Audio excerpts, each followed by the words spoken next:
Les urnes sont ouvertes au Bélarus, mais vont-elles recueillir beaucoup de bulletins de vote? Les grands partis d'opposition qui accusent Alexandre Loukachenko de fraude électorale ont décidé de boycotter ces législatives. Le président biélorusse est venu voter ce matin accompagné de son fils. Il y a 2 ans, sa réélection à la présidence du pays avait été très controversée déjà. Des dizaines de milliers de manifestants étaient descendus dans la rue à Minsk pour dénoncer des fraudes massives. Malgré de nombreux spots télévisés incitant la population à aller voter et des promesses de concerts et d'animations, les électeurs n'étaient pas bien nombreux ce matin dans les bureaux de vote. Une faible affluence que la commission électorale a mis sur le compte du temps pluvieux.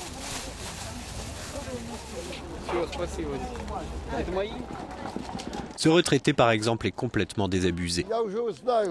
Je connais déjà le résultat de l'élection. Tout a déjà été décidé, qui sera élu et qui aura quel vote. Les députés qui prennent part à l'élection pour la 2e fois entreront au Parlement, c'est sûr. Depuis l'élection présidentielle de 2010, plusieurs dirigeants de l'opposition, alors arrêtés, sont toujours en détention.